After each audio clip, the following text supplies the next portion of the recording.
Judy was boring. Hello. Then Judy discovered ChumbaCasino.com. It's my little escape. Now Judy's the life of the party. Oh, baby, mama's bringing home the bacon. Whoa, take it easy, Judy. The Chumba life is for everybody. So go to ChumbaCasino.com and play over 100 casino-style games. Join today and play for free for your chance to redeem some serious prizes. ChumbaCasino.com. No purchase necessary. Void where prohibited by law. 18 plus terms and conditions apply. See website for details. Well, Happy New Year. I'm back. It is Eric Erickson here, and it just so happens to be my show. Thanks for sticking around and being with me. Yeah, I realize most of the world goes back to normal tomorrow, but I'm ready to go back to normal. Now, you need to know something before we begin and get into the headlines, and this is actually kind of important. I have a concussion. So if I start slurring my words and rambling, you'll understand. I'm not drunk, and I'm not insane. The dirtiest thing. I got golf clubs for Christmas. I went to the driving range to try them out. And was helping my son, who's a lefty, and was standing too far forward and took the full force of his forward swing into the side of my head and got a 2-inch divot taken out. They stitched me back together. I don't remember anything. I genuinely, I shouldn't say I don't remember anything because bits and pieces are starting to come forward. But by and large, I now remember, in fact, every night since it happened, I have jumped out of the bed in the middle of the night, waking up to the thwack on the side of my head. And I did not black out.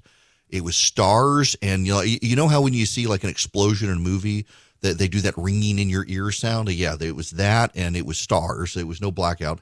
I drove us home. And now I didn't remember that for the longest time, but I remember I drove us home. Because I put my hand up to my head and there was blood, but I wasn't bleeding. I'm like, all right, I can get us home. And I distinctly remember we were coming down the road. We were close to our house. My son was very quiet, and I wanted to make sure he knew everything was okay. So I looked in the rearview mirror and could suddenly see his eyes were as big as saucers staring at me in the rearview mirror. And I had blood pouring down the side of my face. And I wanted to, it's a cut on my head. It always bleeds, but I'm okay. We'll get home. So we get home. And I run into the bathroom and start washing my face. Blood is everywhere. And that's all I remember. I'm done at that point. I can't tell you the rest of the story. I can tell you from what my wife says. The doctor and the nurses were all fans. They all listened to me on the radio. One doctor apparently came in and said, I saw that name on the list, and I was wondering if it was that a-hole on the radio, and then said, let's go, Brandon. So she knew he was okay. But I don't remember. I don't remember anything. It's just the weirdest thing. So I'll put it to you this way. I'm much improved. I am much improved. The evenings are still a little rough, but the middle of the day is fine. So everybody's like, oh my gosh, should we have the best stuff ready? He's like, nah, trust me, I can do this. When the sun goes down, I get a little loopy by that end of the day, but I can do this. I'll put one last point on this because we do need to move on. I realize it's my show, but you're here for the news.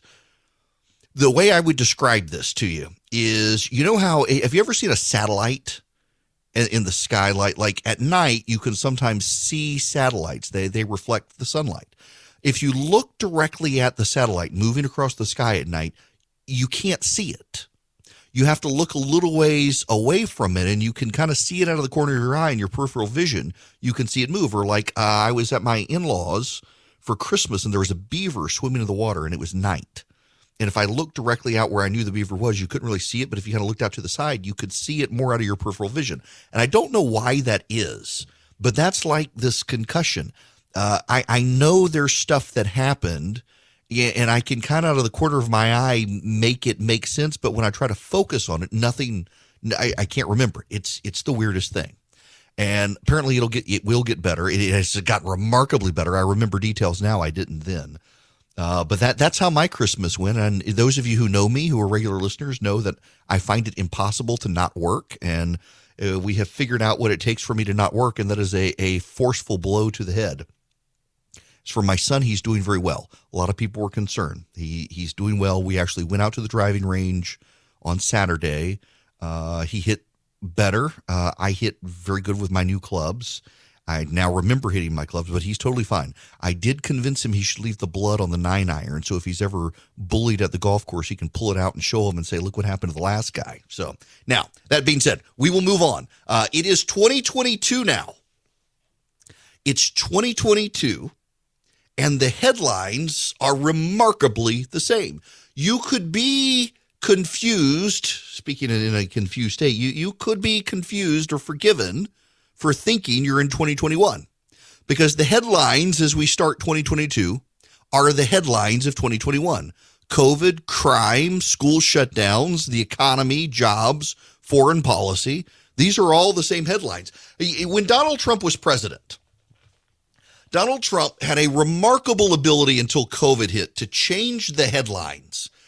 Donald Trump could, with Twitter, tweet on a Wednesday and everyone would have forgotten the headlines on Monday. I mean, there was that time there we went through the Soleimani stuff, the North Korea stuff, and on and on and on. And just every week there was a new headline. Every week there was something else. The president would have a State of the Union address. Everyone would be buzzing about it, and then he would tweet something insulting to someone a few days later, and suddenly no one's talking about State of the Union anymore. They're talking about the next thing.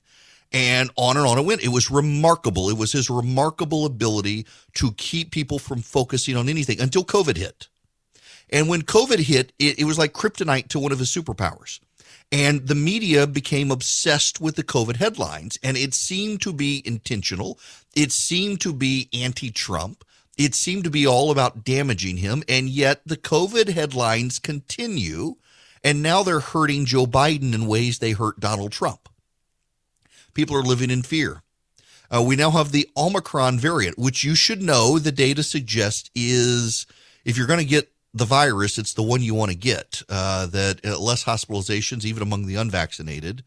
It's not as bad of a virus to get. It's not good, but it's not as awful as the others. And now you got Fauci out there still saying, like the other day, suggested maybe we do need proof of vaccines to get on airplanes. And then he said this, which is one of the worst possible messages we could have out there. How should vaccinated and boosted people behave? Can they go into a restaurant, eat safely indoors right now? You know, when you're having such I call it a tsunami of infections, Dana, we are seeing people who are vaccinated and boosted who are getting breakthrough infections. So when you're in a situation where you have so many infections going out, the thing that you want to say is that if you want to do things like that, better do them in a setting where you know the people around you are vaccinated and boosted. So if you're vaccinated and boosted, don't hang out with the unvaccinated. We are running into a class-driven society here. And, you know, there is this trend now I'm noticing in the Hollywood elite and people in New York, the rich set, where they want all the servers, the waiters, and the waitresses to be masked while they don't have to do it. We are setting up class divides in this country with this stuff. And then you've got situations now with school closings again around the country. In Georgia, where I am, the major counties around Atlanta are remote. Now, you need to understand this because there is a lot of hyperbole out there. And I want to be as nuanced as I can. I want to spend some time with this later, but just the nutshell version of this right now is, from what I'm told, remote learning in the Atlanta area where I am has become a national story. And what all the national stories are missing is that it's only for a week. And the reason it is for a week is because they don't have enough teachers. A lot of teachers got infected over the Christmas season, and they got to give them the 14 days. So they're going remote this week. Now, if this continues, it's going to become a legislative issue. The legislature in Georgia in 2004 passed a law that allowed remote learning to count for in-person, in-classroom time. It was designed for people with religious objections and health issues to not be in the classrooms, but it's being taken advantage of by local school boards to go remote because of COVID. Now, the Atlanta situation is reasonable. The problem is that in Virginia, in New York, in Michigan, in Illinois, and in another number of progressive areas in the country, school boards have decided to go remote in perpetuity again because of COVID. They're living in fear of it. It's not because of a teacher shortage in these areas like the Atlanta situation. It's fear of the virus. And all you got to do is look what happened in the Virginia election to realize that maybe, just maybe, this is something the Republicans can take advantage of. Then there's the economy issue. I went to my local grocery store. So I got to tell you guys, I love my RecTech, my pellet grill, but apparently the meat probe that comes with my RecTech grill was broken. And I bought a $40 brisket to smoke. I wanted brisket tacos this weekend. So I bought a $40 brisket. It would have been a $20, $25 brisket a couple of months ago. $40 for this brisket. It wasn't even a full brisket, just a brisket flat. $40. And I burned it. The meat thermometer was wrong. And I took it out. The meat thermometer says it was 200 degrees. It was really about 250. It was brittle and dry. It was awful. I was so mad. But nonetheless, there was no chicken at the grocery store. My local Publix grocery store, there was frozen chicken. There were frozen chicken breasts, frozen chicken nuggets, and things like that. But there was no fresh refrigerated chicken. None at all, which is crazy. There were no frozen fry products, no frozen potato products. There were no frozen crinkle fries. There were no frozen curly fries. There were no frozen tater tots. Nothing. Completely empty. It was crazy. It's like we're back in the middle of the pandemic again. We didn't have a lot of stuff in the groceries. And the Biden administration, the fact checkers, would tell you that this isn't real. There have been a number of stories in, I think, the Associated Press and others that came out over Christmas that the supply chain issues had resolved themselves, and no one is showing empty store shelves anymore. And yet I was there in the grocery store this weekend, and there was no chicken in the grocery store. And I mentioned that online, and the angry horde of progressive activists came out and said, "You're lying." I had a picture of it. I had a picture. They're like, "You're lying." No. There may be chicken in your grocery store, but not in mine. And there's no sports drinks either. The Powerade and the Gatorade section, my local Publix and my local Kroger, they're completely empty. You can't find Gatorade and Powerade. I don't know what the supply chain issue is with them because they're not coming from China. I have no idea, but we're still dealing with that issue. We're dealing with the jobs issue as well. My trash has not been picked up in over a week. My recycling has not been picked up in a month. Our local sanitation department in our county can't get workers to drive the trash trucks. And they had privatized to advanced disposal. I think their contract was up in my county January 1st. We got a new company coming in that promises to fix the problem, but who's going to pick up the trash cans from the old trash can? I have no idea. But none of my neighbors, we've got trash piled up and have for weeks outside, and no one's picking it up. And it's not just at the local governmental level. You're having restaurant closures still around the country because of a lack of workers. People are staying home. People are getting other jobs. Moms, it turns out, have decided that they want to stay home with their kids. And because so many schools are shutting down, they're staying home and they're homeschooling their kids. They're redirected family priorities. This is one of the outcomes of the pandemic that actually long-term will probably be good, having more stay-at-home moms and stay-at-home dads, because it's not all moms. It's mostly moms. But in some cases, it's the mom had higher income, so the dad stayed home. They've made ends meet. They've taken cuts. They've cut back where they can. And now you've got kids with a parent at home for the first time in a decade. It has really turned things on its head, but it's caused a worker shortage in America. It's no longer the benefits. Now, in some cases, in some states, it still is the benefits. But overwhelmingly, it's no longer the benefits. It's the people realizing they didn't have to keep up with the Joneses anymore. It's not a bad thing. The problem is it's having a real impact on restaurant workers and grocery stores. My local grocery store, I went in on New Year's Day, and there was one cash register open. Everybody was in the self-help line, and normally there are at least 3 or 4 cash registers open at all times. They didn't have enough people. In fact, last week after Christmas, they had to shut the deli down in the afternoon because they didn't have people there who could slice meat and cheese for people. It's a real problem in the economy, and everybody's having to raise wages to induce people to come back to work, but that's causing more inflation. And inflation won't go away. Inflation is in some cases getting worse. Even as gas prices go down, inflation is continuing to go. All of these are headlines from last year. It's a brand new year. We should be able to kickstart it, and we can't. We can't get rid of the other headlines. And then, of course, you got China, Russia, Iran, all of that stuff that continues to percolate and get bad. And these are the headlines that Joe Biden can't escape. Now, there are problems here for the Democrats on this, just quickly in a nutshell. Joe Biden now, because of Afghanistan, the presupposition for everything Joe Biden does now is ineptitude. When the public looks at all the problems out there right now, because of Afghanistan, it's now soaked into the body politic that Joe Biden is incompetent, out to lunch.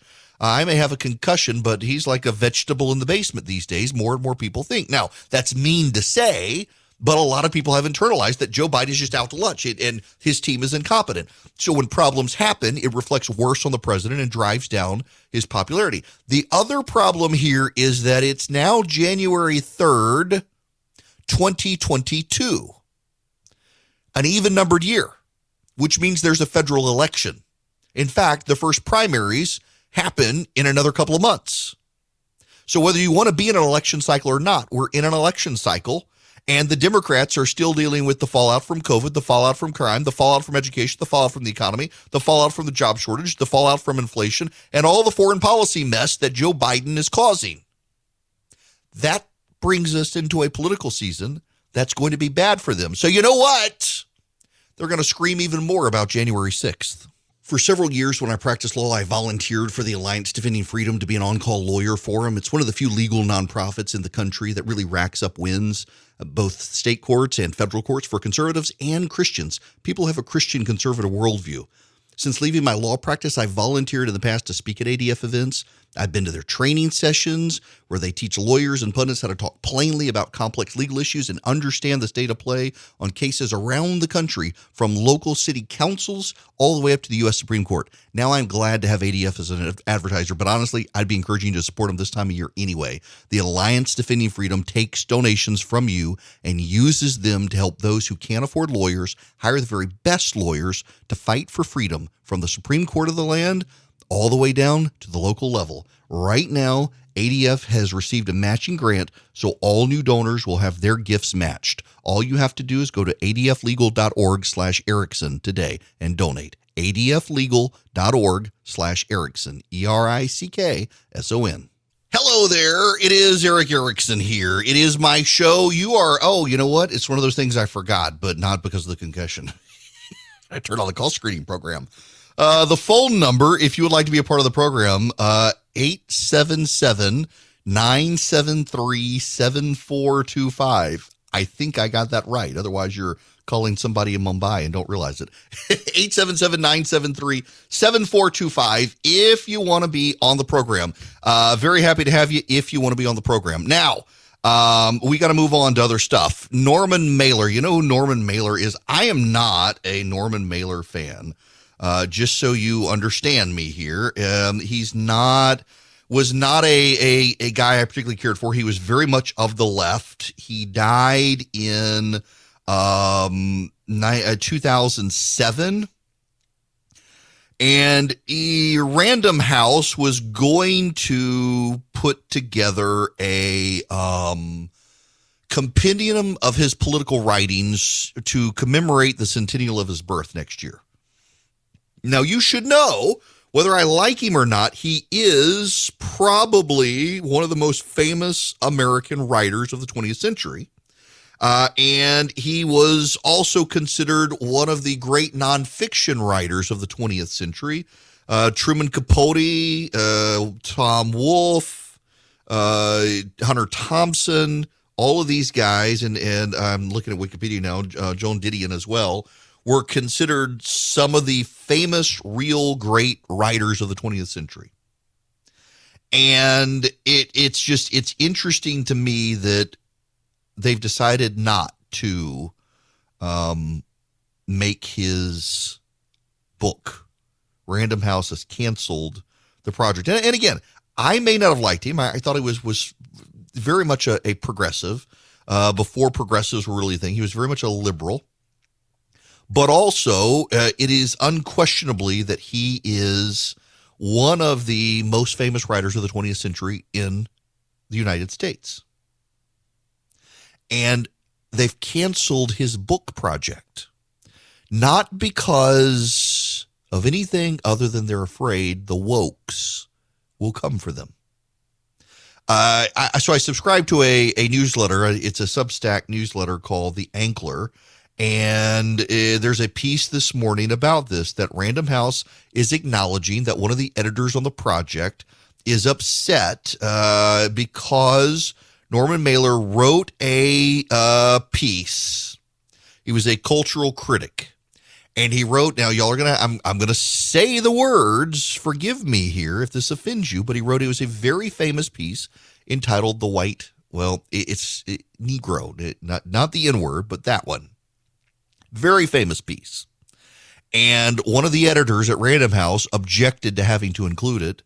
And then Random House decided that they would get hate if they published it at all. So they've canceled the whole project. They're canceling Norman Mailer, who was like a progressive icon for decades. This is nuts. Welcome. It is Eric Erickson here. It is my show. I am glad to be back with you and hope you guys had a great Christmas and New Year. One bit of housekeeping, just real quick. A lot of people have asked me, where is the Christmas Eve show? And we did not load it in the podcast. The reason is because we can't put in a podcast that has music. All sorts of licensing problems when it comes to that. And I got ready to load it in the podcast and strip out all the music and kind of explain that. And then, well, that was the day I got hit in the head with a golf club and don't remember much after that. So I will get it loaded. I've had a ton of people who've requested it. So make sure you subscribe. If you text the word show to 33777, I think, you'll get links to the podcast for Google and Apple, for Android, for iOS, whatever. You can subscribe or just look for the Eric Erickson Show. It's on Spotify as well. Subscribe to the podcast. I will get the Christmas show out there. It will be in the feed, I promise, along with the rest of the show.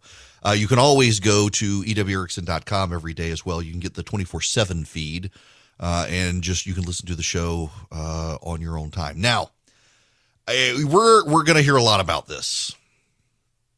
This week is the first week in January, which means on Thursday is January 6th. And the national media intends to make a spectacle of January 6th. Now, listen, I don't think there was anything commendable about what happened on January 6th. I think it was a bad day. I think that it was an incursion into the U.S. Capitol to stop the United States Congress from lawfully picking the next president through the county of the Electoral College vote. And I am totally fine with people being in jail for trying to have done that. Some of you disagree, I realize. Cobb County, Georgia, which was the moderate Republican base of the party in Georgia for years, is having a January 6th memorial, some such thing on January 6th, where they intend to mourn the people in jail. The patriots, they're called them. They weren't patriots. They were criminals. Nonetheless, while I think it was a no good, terrible, bad day, nothing praiseworthy, should not have happened, and those people should go to jail, the American media wants you to think, believe, intuit, understand, and process that it was the worst day ever. Worse than the day shots were fired from Fort Sumter, if you listen to the media. Now, why? To understand what's going on here, you need to understand a report from the website Morning Consult that does a lot of data-driven analysis. And one of the things that they say is that the views of the Republican Party are back to normal. People do not hold the Republican Party in contempt for January 6th. In fact, their views of Donald Trump have rebounded as their views of Joe Biden have gone down. Now, this has everything to do with Joe Biden being president, not Donald Trump. But at the same time, Republicans are no longer associated, per se, with January 6th. The public does not hold it against Republicans. You will recall, I do believe, that James Carville, some great time ago, James Carville was on television and gave an interview and said that the Democrats needed to do their best to tie Republicans to January 6th in the same way Republicans have tied Democrats to the riots across the country, and that their failure to do that would mean doom in 2022. As the views of the Republican Party have rebounded, the reality, the issue, the bottom line is the media has to go into double hysterics over January 6th because they've got to convince the American public that they cannot restore Republicans to power. The media is in on this on behalf of the Democratic Party. Do you know who Oscar Lopez is? Does Oscar Lopez ring a bell? Oscar Lopez was a central commander of FALN. In English, the Armed Forces of National Liberation, a Puerto Rican terrorist group. Oscar Lopez was a central commander for FALN. I used to call him FLAN because I thought it was FLAN, but it's FALN nonetheless. That organization, it was set off in the 1950s by a Puerto Rican nationalist movement attack on the U.S. Congress. They shot up the House of Representatives. Oscar Lopez became one of the central leaders in the organization, and they committed 130 bombings in the United States over a number of years. In 1980, members of the organization took hostage the presidential campaign staff of then sitting President Jimmy Carter and of the Republican candidate for president, George H.W. Bush.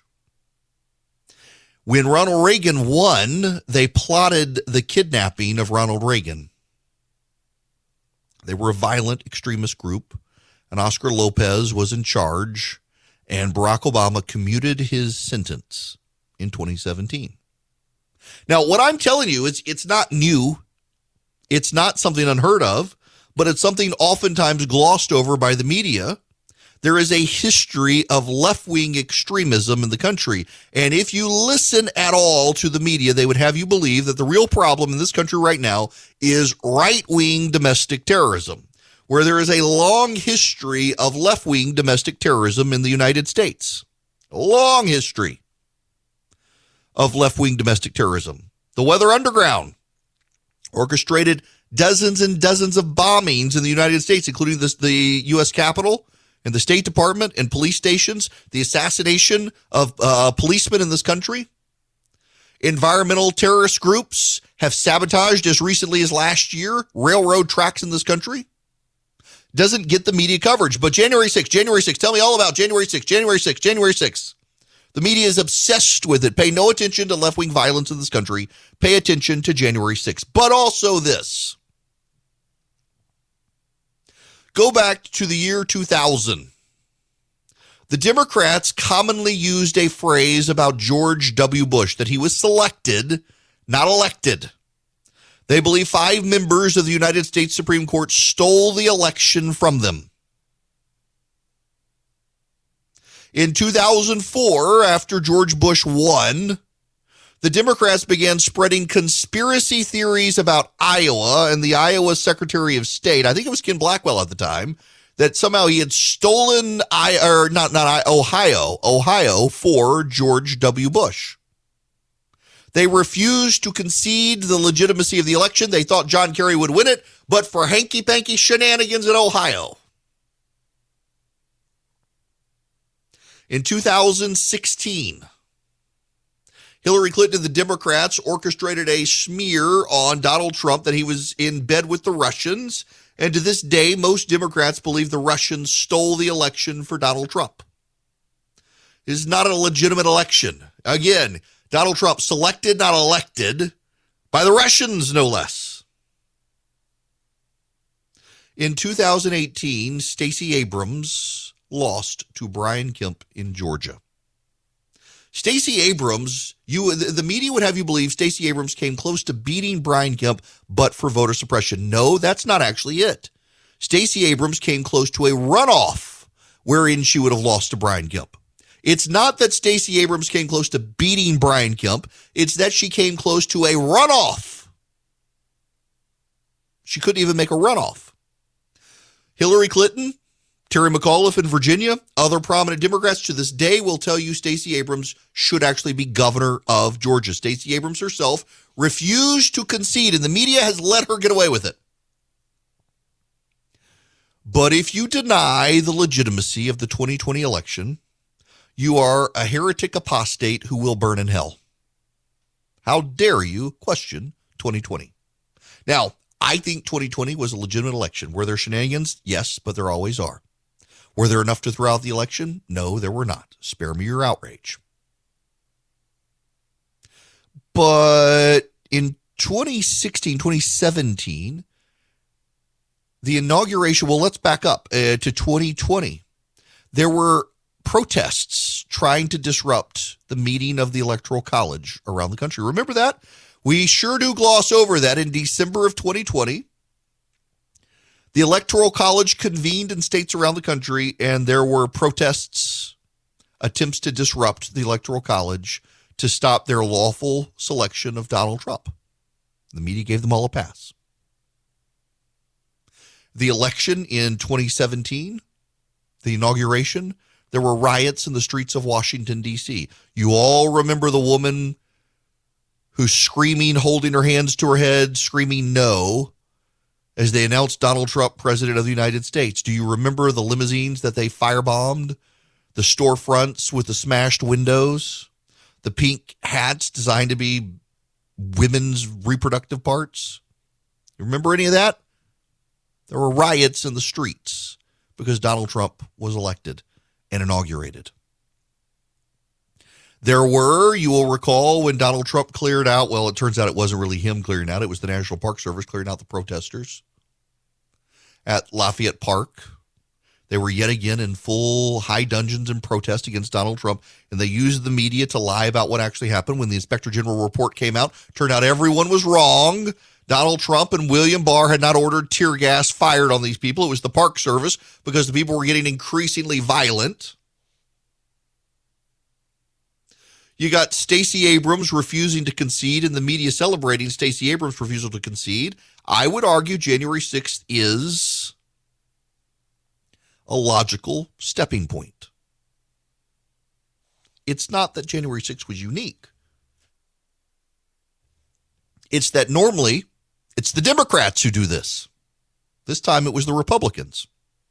And the media that has given a pass to all the Democratic violence, all the Democratic refusal to concede elections, all the Democratic attempts to delegitimize elections, suddenly the media is really, really, really upset about Republicans and what happened on January 6th. Now, I think we should all be upset with what happened. I don't think it was good. I think it was bad. I think it was a bad day, but I don't think it was the worst day.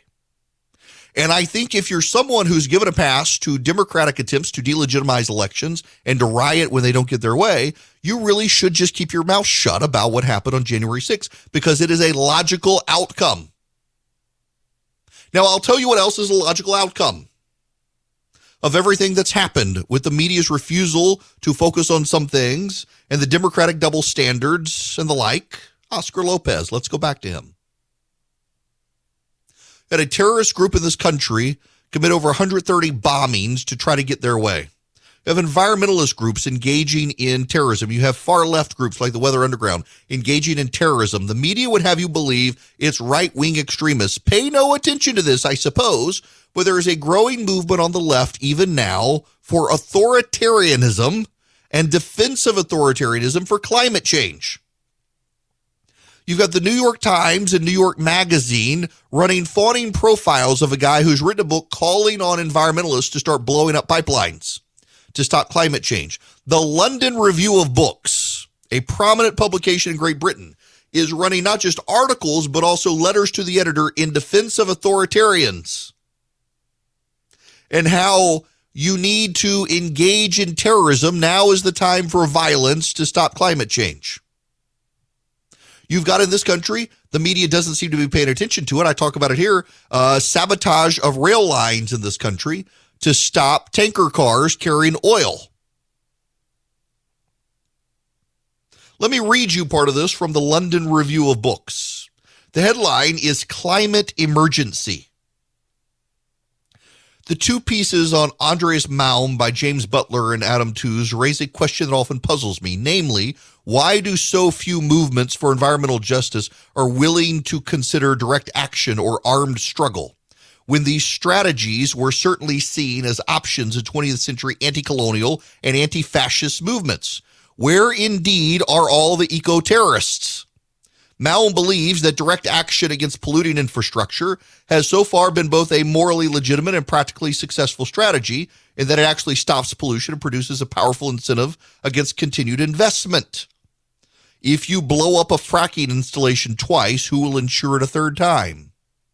In the global south, movements for environmental justice are often in essence a continuation of anti-colonial resistance and are subject to the same kinds of extreme violence and repression. Yet mainstream climate movements in the West persist in family-friendly demonstrations, pitifully anemic political and well-mannered civil disobedience, rather than, say, organizing a revolutionary cadre of saboteurs, are turning out in their thousands to participate in mass direct actions, which, if properly carried out, would be very difficult to prevent. You've got a defense of terrorism for environmentalism. But tell me, please, let's hand-wring about January 6th, a day that didn't accomplish anything except give the media an excuse to not have to focus on left-wing extremism and all of the concerted efforts over decades of the left to refuse to acknowledge electoral outcomes. We're going to hear a lot about that this week. Just keep all this in perspective. And remember, they said nothing when Obama commuted the sentence of Oscar Lopez. Now, it's one of those times where I have to remember, I got to do a live read, and I should, for Eden Pure, because they're good company. Now, Christmas is over. We're in the new year, but the air in your house could still suck. It could still stink. There could still be mildew. There could still be mold. There could still be bacteria. Do you want an easy way to clean it out? The Eden Pure Thunderstorm. Right now, in fact, I'm going to do this for you. It's been a while. I go to EdenPureDeals.com. You will see my name, Eric Erickson. You click on my name, and you will see the Eden Pure Oxy-Leaf 2 Thunderstorm 3-pack. Right now, you can get it for $187. That is $200 off the list price. Not only that, you're actually saving $200. You're getting it for less than $200, and you get free shipping. What you do is you go to EdenPureDeals.com, and you click on my name, Eric Erickson. You get the Oxy-Leaf Thunderstorm, the 3-pack. You put it in your cart. At checkout, there's a discount code box. In the discount code box, you put ERIC3, Eric, E-R-I-C-K, the number 3. You'll get $200 off. You'll get all 3 of them for less than $200, and you'll get free shipping. They eliminate odors. They don't mask odors. They eliminate odors. They get rid of the bacteria, the mildew, the mold that's floating in your house. Great product, great company, EdenPureDeals.com. It is Eric Erickson here, and the phone number is 877-973-7425 if you would like to be a part of this here program. Glad to have you with me. It is really good to be back, actually. Okay, so I had this weird moment last night. Sitting on the front porch, as I do on Sunday nights, and I'm still dealing with the whole time thing. So I remember we're watching the football game. I own the Green Bay Packers now. I do. My dad and I are co-owners of the Green Bay Packers. We bought them for Christmas. It was my Christmas present to my dad. Now, you should know anyone can be an owner of the Green Bay Packers. Once every 10 years, they open up for sales of stock. And so I bought my dad and me each just one share of stock in the Green Bay Packers. Nonetheless, so I'm watching the Packers game last night, and I'm so confused as to how we were in halftime, and it was the pregame show. But we got talking about Antonio Brown. Y'all seen this? He walked out of the game, the Jets versus the Buccaneers, walked out of the game, took his gear off, took his clothes off, and walked out of the game and called an Uber, and the Uber driver drove him home from the game. It was the craziest thing, and now they fired him from the Jets. High drama in the NFL last night.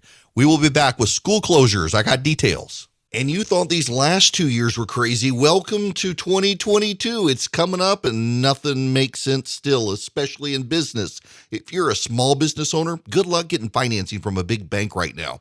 I can offer you a fantastic solution if you're looking for $750,000 or more in financing for your business. First Liberty Building and Loan. Let's say you want to buy a new building, or you want to refi existing debt, or you want to buy a company. Basically, you see opportunity for your business to grow, but you've hit a wall with the mega banks getting financing. That's where First Liberty Building and Loan and my friends, the Frost family, come in. They solve small business financing problems better than anyone I've ever seen. They say yes, where big banks say no. It's that simple. Look, just do this. Spend 10 minutes with them. Call them, First Liberty Building and Loan. Say Eric sent you. In 10 minutes, you'll know if you're a good fit for their program.